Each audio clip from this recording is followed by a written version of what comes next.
Saudara-saudari semua, selamat pagi. Hari ini kita melihat kisah para rasul pasal 19.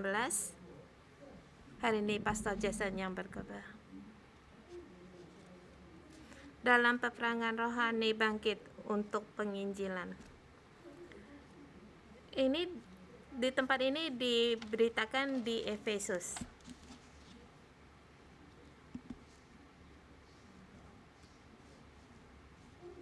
Di tempat itu di Efesus ada Dewi Artemis seperti dewa yang terbesar.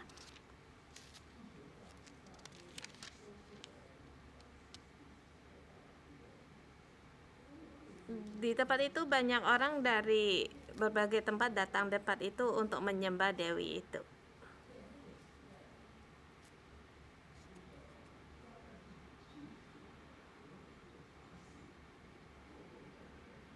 Di zaman itu setan memilih Efesus, kota Efesus untuk tempat itu, dan Paulus sampai di Efesus. Dan bagaimana ia menghadapi peperangan Yohani dalam pelayanannya. Ini tema yang penting yang kita renungkan hari ini. Karena hari ini ayat juga banyak.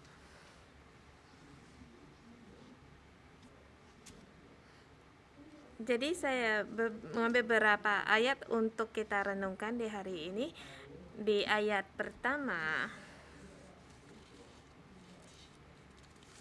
dikatakan Paulus di Efesus bertemu dengan beberapa muridnya. Kemudian dia bertanya, yang kamu percaya, apakah kamu sudah apakah kamu sudah terima baptisan Roh Kudus? Paulus sangat peduli akan tempat ini.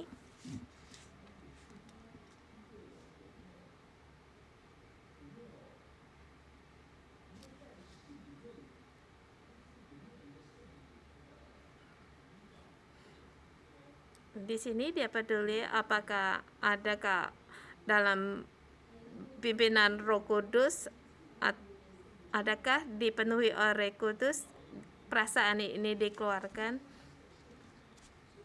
Jadi Paulus berkata, bukankah apakah kamu sudah diselamatkan, tetapi dipertanya apakah kamu sudah terima baptisan dari Roh Kudus, kamu menerima Roh Kudus.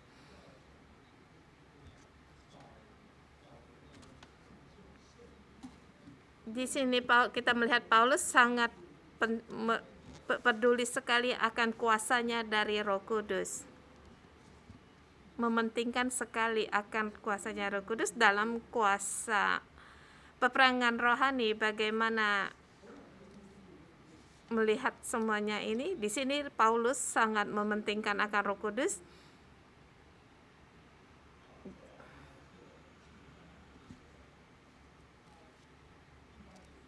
Kemudian sampai di ayat ke-8, selama 3 bulan Paulus mengunjungi rumah ibadat di situ dengan berani mengajar dan meyakinkan tentang kerajaan Allah.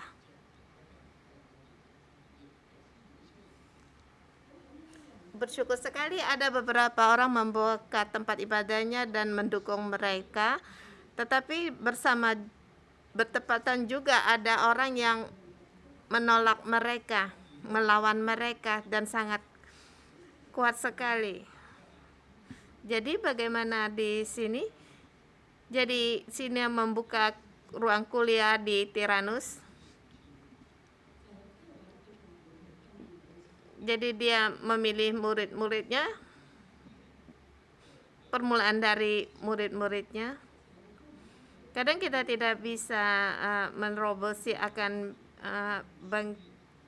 bingkai-bingkai ini. Lebih baik dari sini memulaikan dengan mengajar para murid-muridnya dari dasar, melatih mereka. Jadi tidak bisa mengubah mereka, lebih baik untuk mengajar para murid-muridnya. Ini salah satu cara dari Paulus. Dia bukan dengan orang yang berdebat dengan dia, aku melatih kalian, tetapi tidak demikian. Dia melatih para murid-muridnya bagi murid-muridnya yang mau mengikutinya. Jadi ini adalah ruang kuliah di Tyrannus. Ruang kuliah Tyrannus.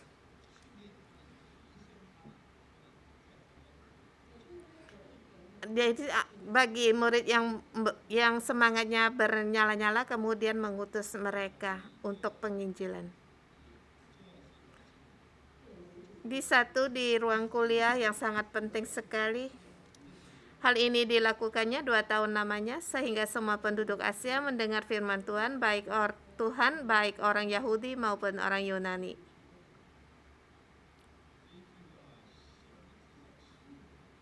Kata-kata ini bagi kita sudah terdengar 15 tahun. Saya tidak bisa berpikir bagaimana bisa melakukan semuanya ini.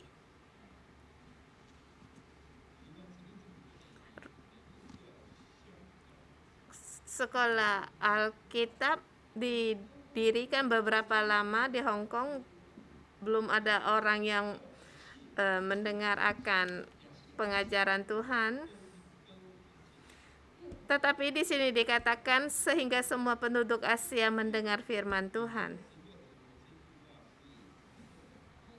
Jadi saya memikirkan bagaimana kata-kata ini bisa dilaksanakan. Pada hari ini saya berpikir golongan orang-orang ini lewat ruang kuliah Tyrannus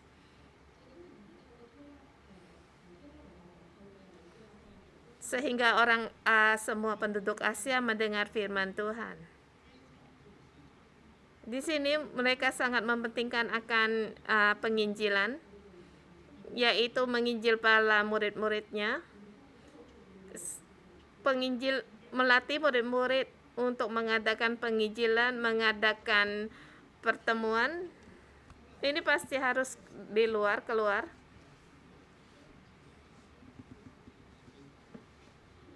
Bagi gereja mengadakan perkumpulan dan mengadakan penginjil itu juga sangat baik sekali. Tapi susah bagi orang Hong Kong seluruhnya datang ke gereja kita, jadi kita harus keluar mengadakan penginjilan atau di penginjilan keliling di luar. Juga di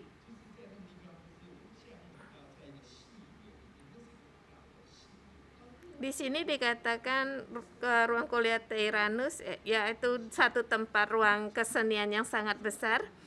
Ada 25.000 orang bisa duduk di situ. Jadi di situ satu tempat yang sangat besar sekali. Ada tempat bangunan yang besar pasti memerlukan tempat yang sangat besar sekali, luas sekali. Dan di sini ada sangkutannya dengan hari raya para berhala, sehingga banyak orang datang di sini dan banyak membangun bangunan-bangunan tersebut. Jadi orang sangat banyak sekali.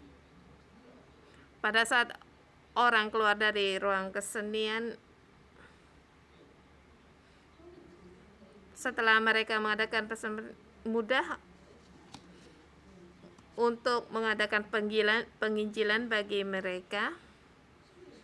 Jadi mereka di tempat meramai, mereka memilih untuk membangun ruang kuliah.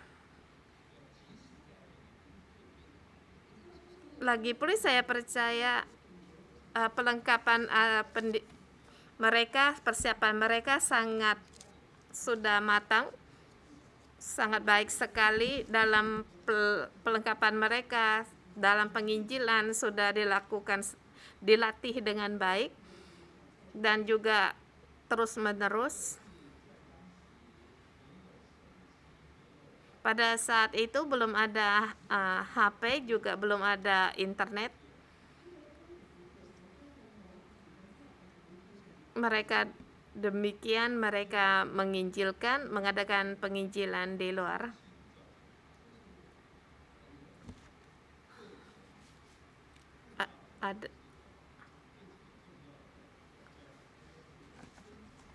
ini penginjilan perorangan ini sangat yang baik sekali dilakukan oleh mereka.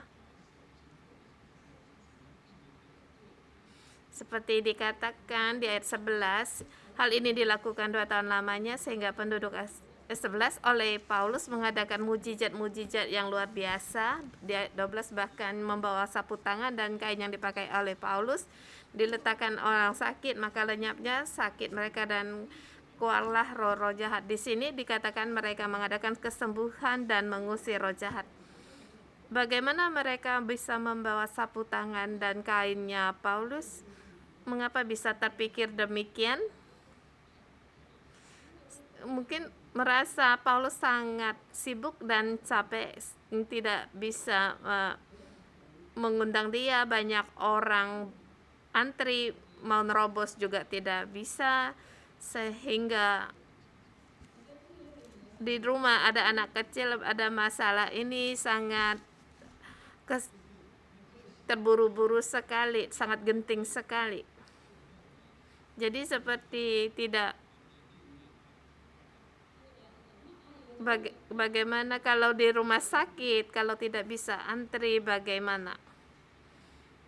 Lebih baik kita coba pakai sapu tangannya.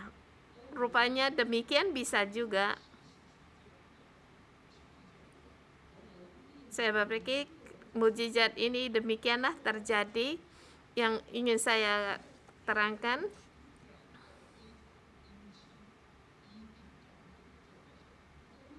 Saya berpikir Paulus seharusnya orang yang rajin untuk giat mengadakan kesembuhan dan mengusir roh jahat, sehingga dia juga melatih para murid-muridnya mengadakan kesembuhan, dan di situ masih mengajar, jadi waktunya sangat sibuk sekali. Jadi tidak punya cara lain sehingga sapu tangannya juga dicuri. Di Alkitab tidak ada kata menerangkan kalau dengan demikian roh setan jahat bisa diusir. Jadi kita jangan bilang mencuri sapu tangannya, lebih baik sapu tangannya kita pakai untuk menyembuhkan. Mungkin bekerja sangat sibuk sekali dia, setelah mengelap keringatnya diambil orang sapu tangannya. Dia sangat orang yang giat untuk menyembuhkan dan mengusir roh-roh jahat. Di ayat 13 ada satu keadaan yang spesial sekali. Juga beberapa di situ ada tukang jampi di Yahudi. Mereka menyebut nama Yesus untuk menyembuhkan orang yang kerasukan setan dan mengadakan kesembuhan. Di sini bukan hanya demi nama Yesus mereka mengusir setan, di ajaran agama lain juga ada. Mereka menggunakan caranya mereka sendiri.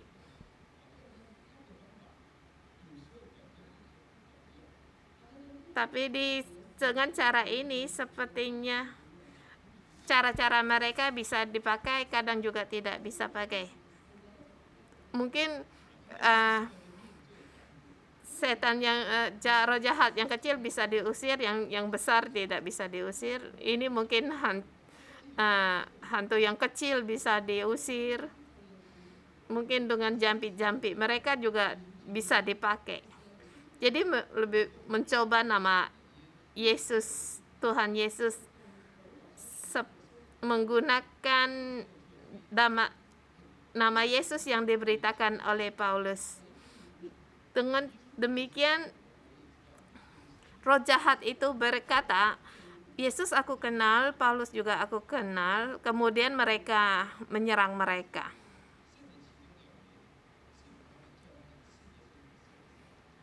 roh jahat itu menerpa mereka dan menggagah mereka, semua mengalahkan mereka sehingga mereka telanjang dan luka-luka. Dengan demikian orang seluruh penduduk menjadi takut sehingga termasuklah nama Tuhan Yesus. Di sini kita melihat pertama, Paulus tidak tahu akan keadaan demikian terjadi, atau boleh dikatakan Paulus tidak ada waktu untuk mengurus masalah ini, sehingga orang mengadakan jampi untuk mengusir roh jahat. Jadi dikatakan di sini Paulus tidak ikut serta, tetapi hasilnya sangat besar sekali.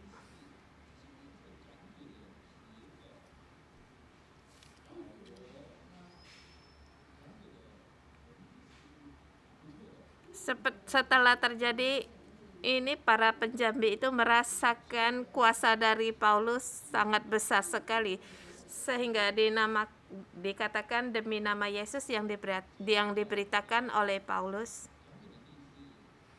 Kuasa Paulus mengusirkan roh jahat sangat kuat sekali. Jadi nama Yesus kita sangat kuat sekali.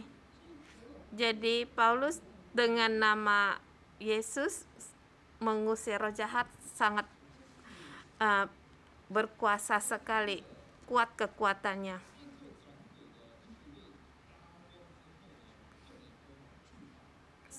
Setelah orang yang mengadakan jampi itu, mereka lari dengan telanjang dan luka-luka. Mereka sangat takut dan mereka semua makin yakin dan termasuklah nama Tuhan Yesus.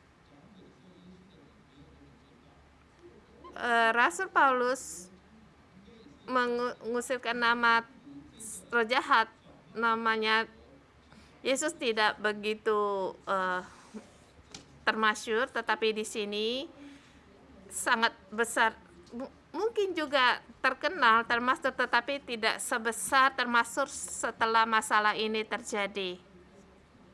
Setelah mereka dikalahkan,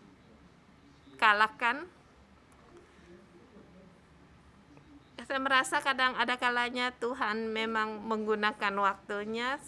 Ada waktunya kalau mengusir jahat ya diusir, tapi kadang ada kalanya Tuhan menggunakan waktunya untuk memasyurkan namanya, memuliakan namanya. Di sini menunjukkan setiap kerohanian orang di dalam dunia rohani sangat terbuka.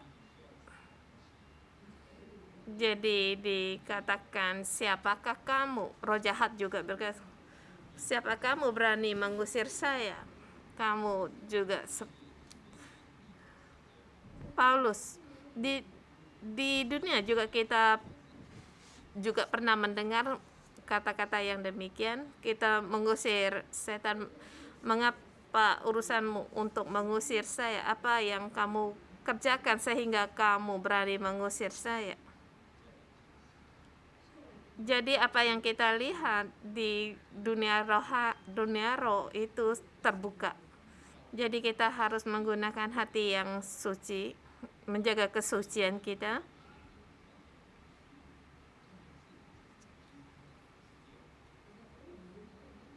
Paulus sesungguhnya tidak ingin membuatkan huru-hara yang ini.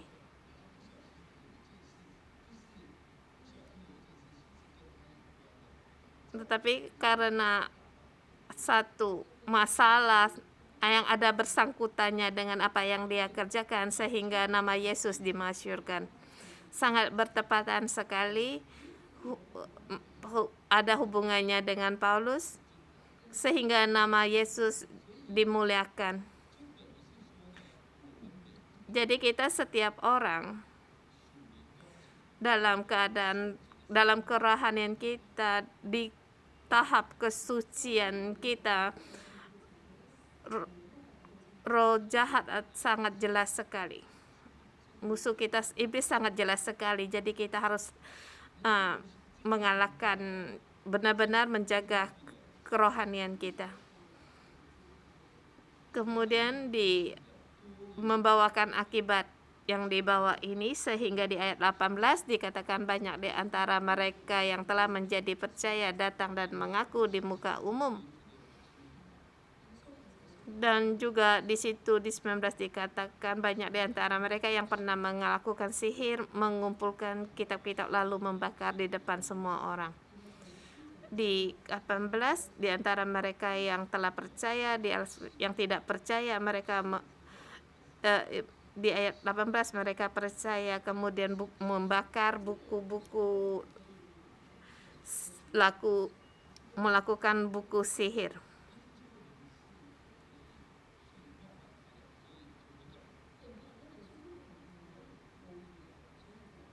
Jadi mereka setelah mendengar nama Yesus, mereka bertobat.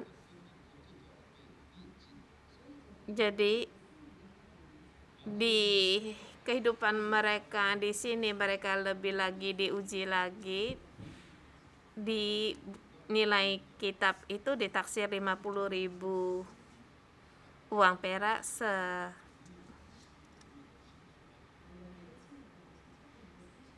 sekitar 1.675 hari gaji 16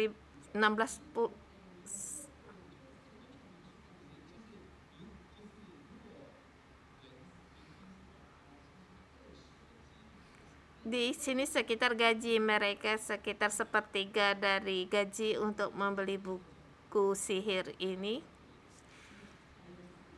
Di sini ada sekitar 30.000 orang yang bertobat. Kemudian buku-buku ini dibakar. Di sini ada sekitar 160.000 uang jumlahnya. Jadi sini pembangunan rohani ini ada sangkutannya dengan Paulus, boleh juga dibilang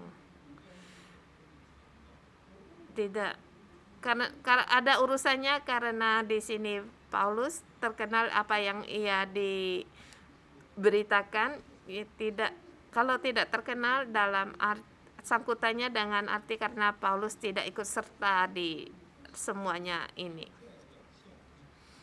Jika melihat terus di bawah, di situ ada huru hara.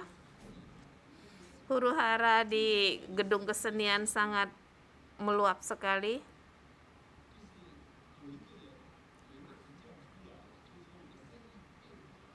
Di sini ada seorang yang berkata, karena bisnis yang kita kerjakan sekarang ini tidak baik karena gara-gara Paulus. Di sini mereka sampai berteriak-teriak sampai 2 jam lamanya.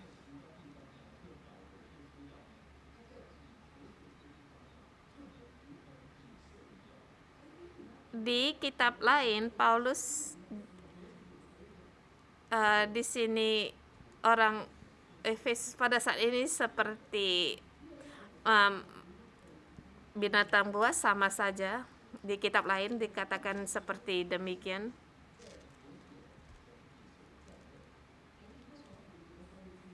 Di sini di Efesus dengan binatang buas bertarung.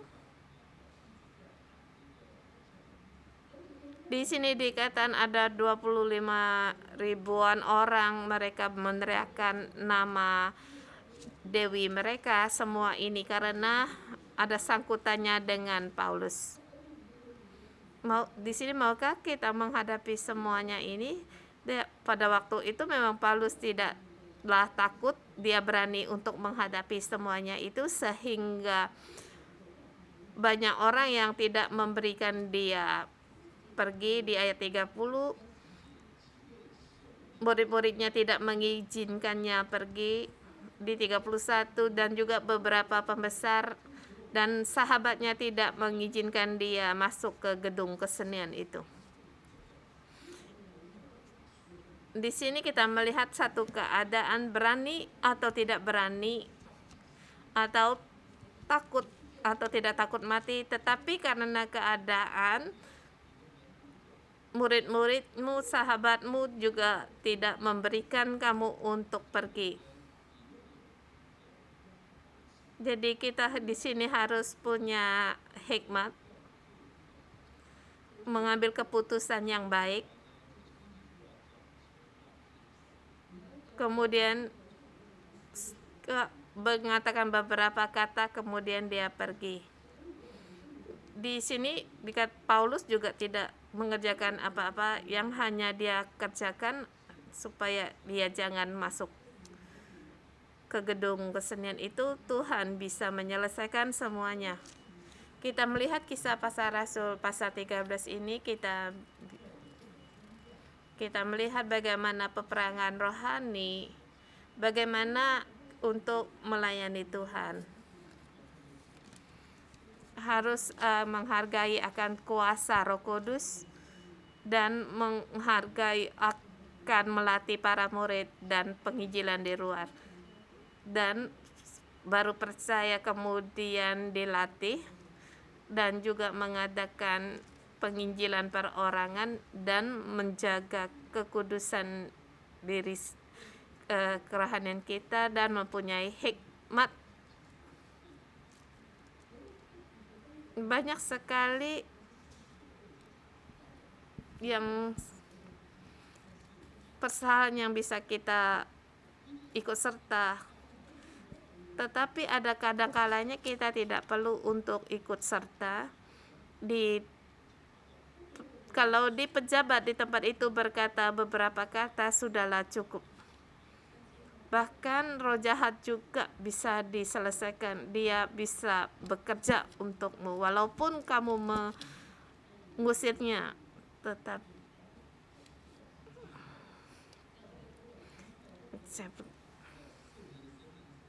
karena kekudusan hidup dari Paulus sangatlah kuat sehingga roh jahat juga diusir. Sesungguhnya Paulus tidak ikut serta. Dia melakukan pekerjaannya sendiri. Kita mohon Tuhan untuk membantu kita walaupun dalam keadaan yang tidak mudah. Jadi saya dalam hidup saya pertama kali membawakan masker untuk membagikan renungan pagi ini. Jadi mohon Tuhan untuk membantu kita. Jadi kita membawa masker untuk membagikan firman walaupun keadaan tidaklah mudah.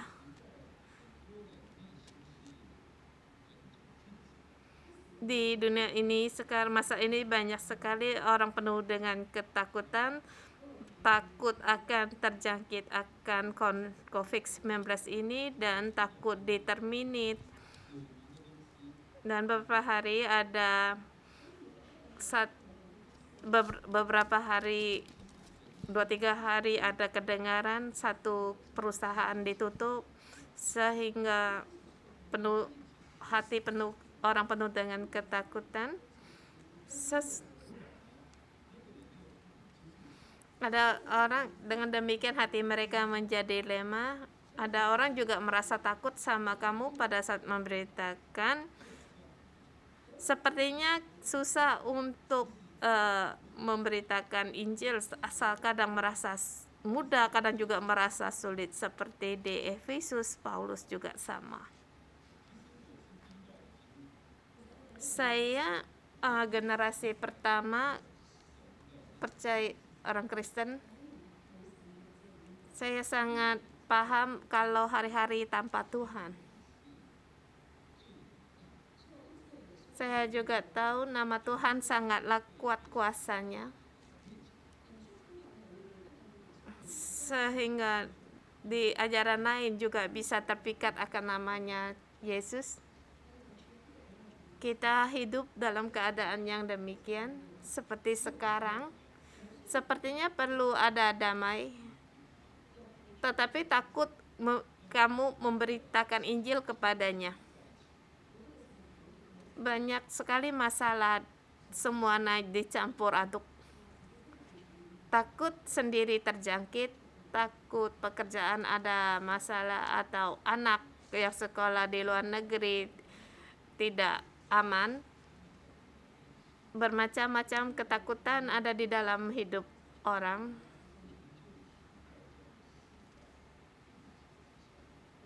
Kita hidup di dalam latar belakang yang era yang demikian.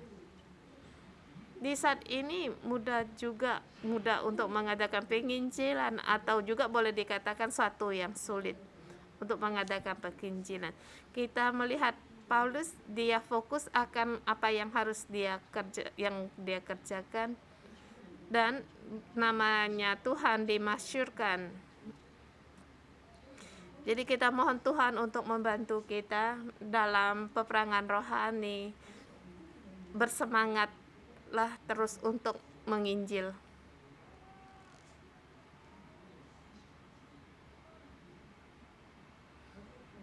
Hari ini saya membaca kitab ini banyak sekali memberikan renungan, memberi bantuan bagi saya. Dan dalam keadaan demikian kita juga yakin kita masih bisa untuk mengadakan penginjilan. Kita mohon Tuhan untuk membantu kita. Haleluya. Tuhan, terima kasih di dalam kesusahan ini Engkau terus membantu kami. Tuhan, mohon Engkau Roh Kudus untuk membantu kami, untuk membantu gereja-Mu menyebarkan Injil.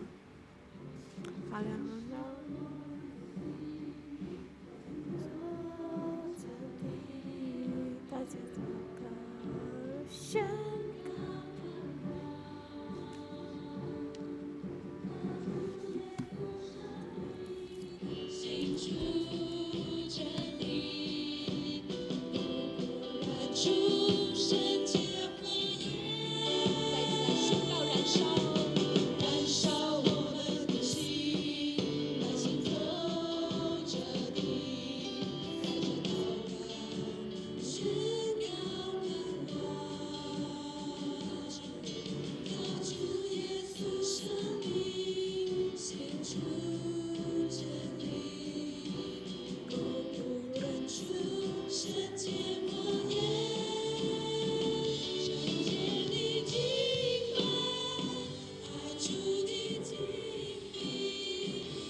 Kita mohon Roh Kudus untuk membangun rohani kita.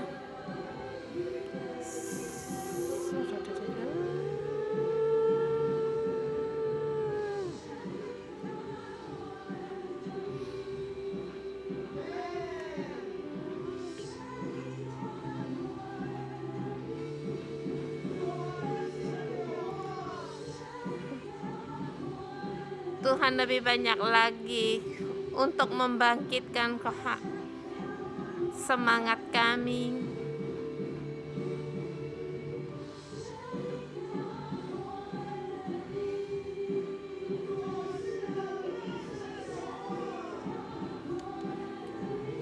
Sing dengar Roh Kudus, nyalakanlah semangat kami,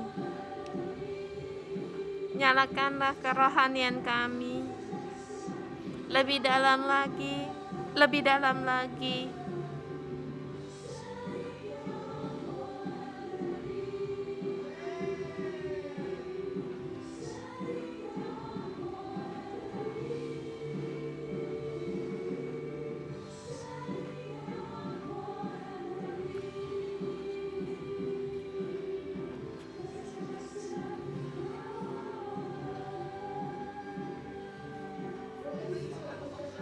Mari kita bersama berdoa agar pengurapan Roh Kudus memenuhi kita semua. Kita mohon Tuhan untuk membangkitkan roh kita, kerohanian kita, dan juga kita berdoa agar pengurapan Roh Kudus lebih banyak lagi memenuhi kita, agar segala mukjizat selalu mengikuti kita.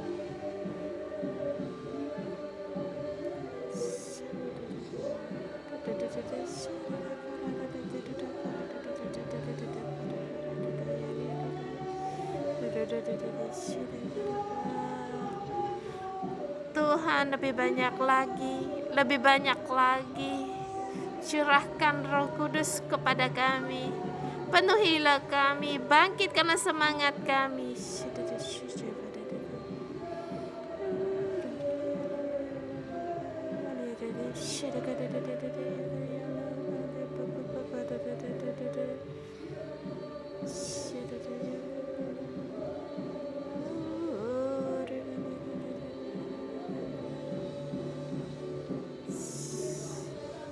Tuhan Yesus, kami datang di hadapi bagi sini dan juga bagi ministry power, menara doa dan ketua-ketua sal. Mohon agar Roh-Mu memenuhi kami semua. Berikan kami misi Kau berikan kepada kami, Tuhan, agar kami mengikuti untuk menerima misi ini. Karunia kesembuhan dan mengusir roh memenuhi kami semua, dari perorangan sampai ke seluruh masyarakat, sehingga membawakan kebangkitan bagi masyarakat ini, sehingga banyak orang yang bertobat. Tuhan, kami ingin melihat pengurapan-Mu, kuasa-Mu dari kami perorangan, sehingga menggoncangkan seluruh Chinwan sampai seluruh Hong Kong, sampai seluruh dunia. Hati mereka harus kembali kepada Tuhan. Tuhan, kebangkitan harus meliputi Hong Kong sampai seluruh dunia. Tuhan, kami perlu akan kuasa kekuatan dari-Mu. Tuhan Yesus, Engkau datang sendiri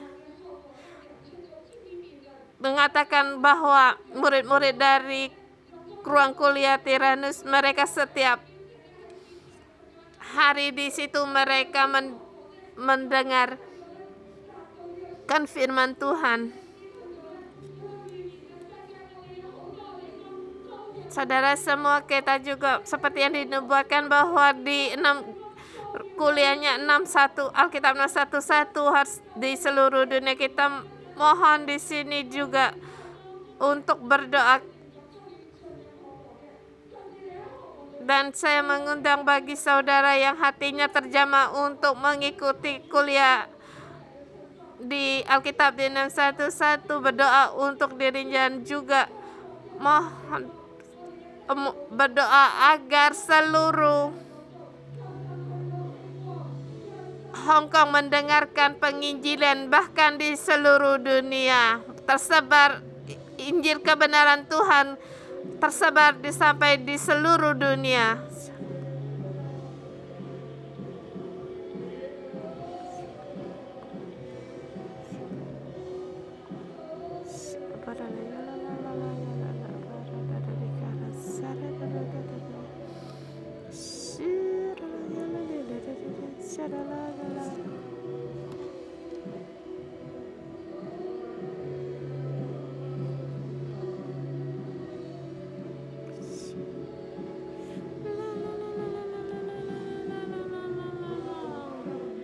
Tuhan, kami datang di hadapan-Mu. Kami mempersembahkan diri kami kepadamu. Persembahkan saudara-saudari kami, kalau saudara-saudari, kalau kalian juga bersedia, bukakanlah diri hatimu. Seperti Paulus, dia menyebarkan berinjil sampai di seluruh Asia. Dan di gereja 611 yang didirikan di kuliahnya, Tuhan, disebarkan di seluruh dunia. Di seluruh tempat ada, di seluruh negara ada ruang kuliahnya Alkitabnya 611.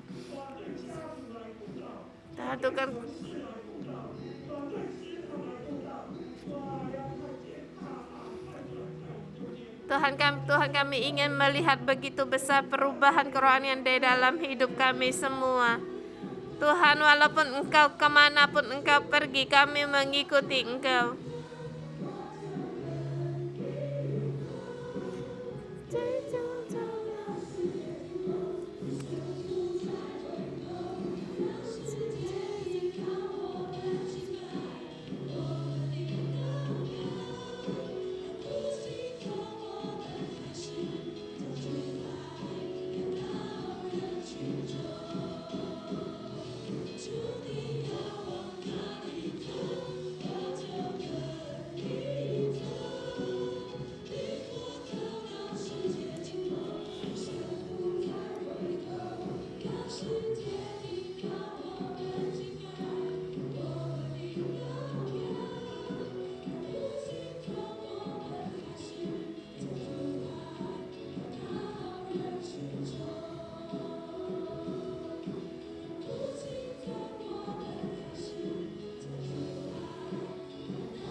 Kebangkitan dimulai dari kami sehingga dibawa bagi seluruh banyak orang.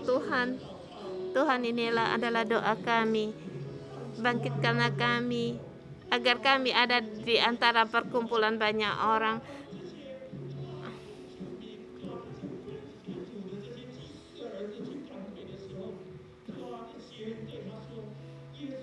Seperti orang yang tidak kenal akan Tuhan, roh jahat berkata, Yesus aku kenal, Paulus aku kenal, siapakah kamu?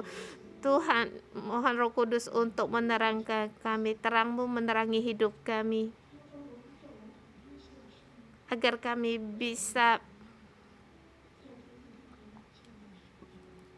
berada dimanapun kami berada, sehingga kami membawakan kebangkitan. Tuhan, mohon agar Engkau menerangi hidup kami. Mungkin Tuhan, di dalam hidup kami bersalah kepadamu. Di dalam pikiran kami bersalah kepadamu. Kami tidaklah suci. Kami banyak sekali iri hati. Kami banyak sekali tidak memaafkan. Banyak sekali amarah. Dan banyak sekali penghakiman di atas dunia ini. Tuhan, kami datang di hadapan-Mu, Roh Kudus. Buat kami setiap orang, terang-Mu menerangi kami. Kita setiap orang tenang di hadapan Tuhan. Kita dengar Roh Kudus berbicara kepada kita.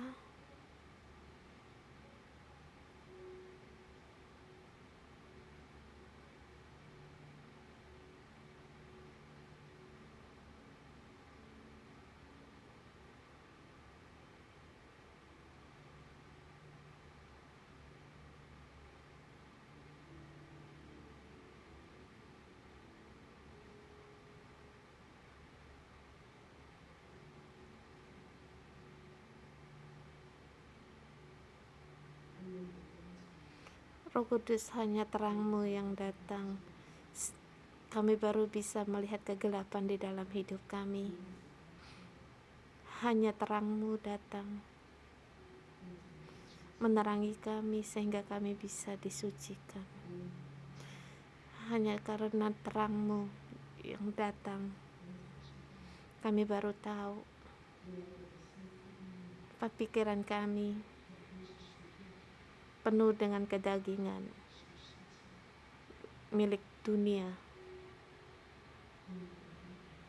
Rupanya dalam kata-kata kami dan mengatakan kata-kata yang negatif. Rupanya di dalam hati kami penuh dengan berhala.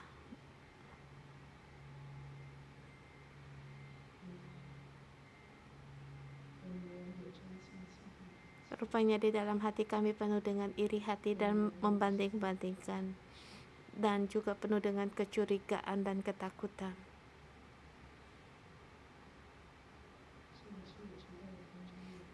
Dan di sini juga tahu di antara kita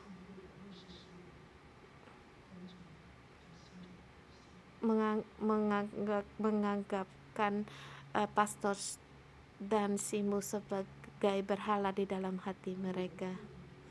Ada orang pendamping sebagai berhala, anak-anak, keuangan, pekerjaan, kesibukan, keberhasilan, itu adalah berhala kita. Pujian dari pemimpin dan kepastian itu adalah berhala dari kita. Karunia, bakal, kepandaian kita, itu adalah berhala kita. Tuhan, lebih dalam lagi terangilah kami, lebih dalam lagi, lebih dalam lagi. Di antara kami banyak orang tidak melayani Tuhan, tetapi melayani kesibukan, sibuk daripada Tuhan. Kesibukan adalah Tuhan kita.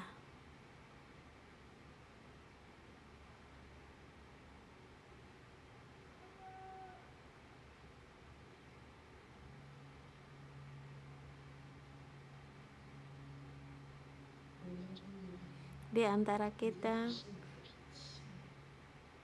melayani akan emosi kita, naik turun emosi kita, kemarahan kita. Dia adalah Tuhan kita. Kita tidak ingin berubah, setiap hari menipu diri kita sendiri, mengatakan pada diri aku demikian, sikapku memang demikian.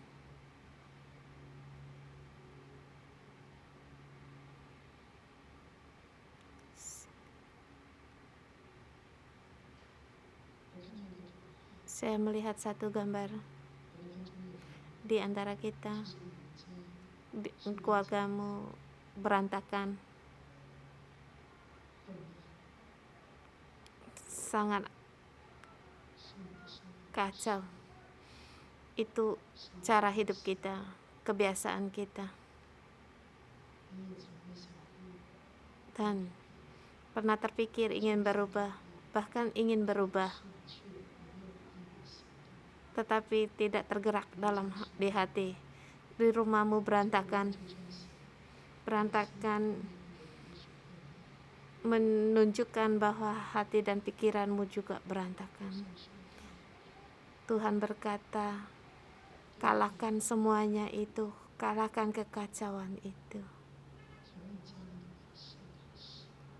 dari rumahmu, tata cara di rumahmu.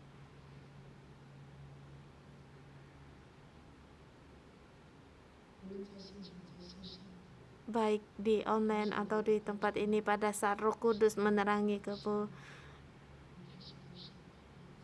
kamu mengaku dosa dan berdoa pada Tuhan. Rupanya keadaan rohani kita demikian, kesucian kita demikian, di dalam dunia rohani semuanya terbuka.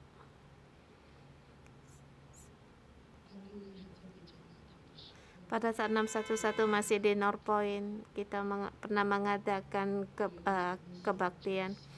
Ada seorang saudari kita, ada roh jahat yang menyerang staf gereja kita, berkata, "Mengapa kamu mengurusi aku?" Pada saat itu, mendengar kata-kata itu, saya sangat terkejut. Rupanya roh gaib begitu nyata. Dan juga kita pernah melihat banyak orang di dalam dunia roh. Allah yang Tritunggal melihat, malaikat melihat, setan, iblis, roh jahat, demikian juga mereka melihat. Mari kita berdoa bagi diri sendiri di hadapan Tuhan. Kita tidak tersembunyi. Kita berkata pada Tuhan, berkata kepada iblis, benar segala dosaku aku buka, aku mau terbuka, aku mau mengaku dosaku, aku mau suci, aku mau hidupku makin menyerupai Yesus.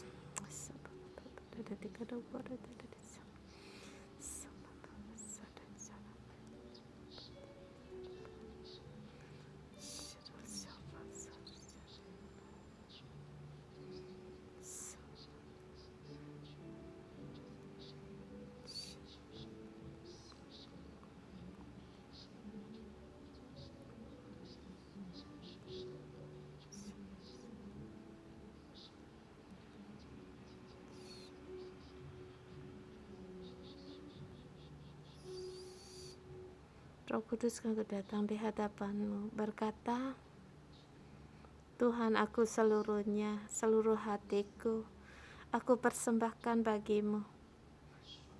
Kami hanya milikmu. Tuhan, kami mau hidupmu ada di dalam hidup kami. Apa yang kami kerjakan hanya untuk menyenangkan hatimu. Tuhan, beri kami agar lebih mengerti lagi akan rencanamu, sehingga kami hidup menyerupaimu. Kan kami hidup hanya untuk menyembahmu dan melayanimu. Tuhan, kami mau mengikutimu. Aku sembahkan hatiku bagimu.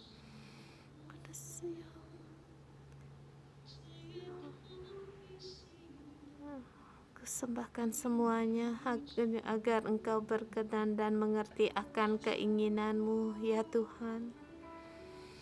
Semua desingkini, semua sayangkini, jangan cie,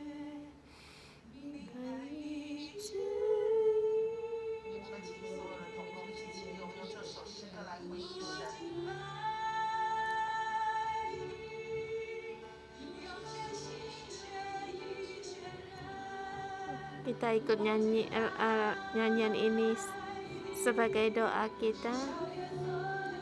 Kita mau memberikan semuanya, kita mempersembahkan semua yang kita punya bagi Tuhan.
Saudara semua di online dan stok dari gereja, kita datangkan untuk menerima berkat. Dalam nama Tuhan Yesus, memberkati kalian semua lewat Roh Kudus, mempengaruhi hidupmu sehingga orang di sampingmu karena kamu mendengarkan Injil. Dalam nama Tuhan Yesus, memberkatmu di Hong Kong, di keluargamu, di kantormu, karena kamu orang mendengar firman Tuhan. Dalam nama Tuhan Yesus, memberkati setiap kita semua, ruang kuliah kita, agar Injil ini bisa disebarkan di keluarga kita, di rekan teman kita, di kerabat kita. Dalam nama Tuhan Yesus, memberkati kita, setiap orang, hidup kita penuh dengan kemenangan, dan sehingga mempengaruhi seluruh Hong Kong, bahkan seluruh Asia, bahkan di seluruh dunia. Karena firman-Mu Tuhan, kami dibangkitkan dalam nama Tuhan Yesus.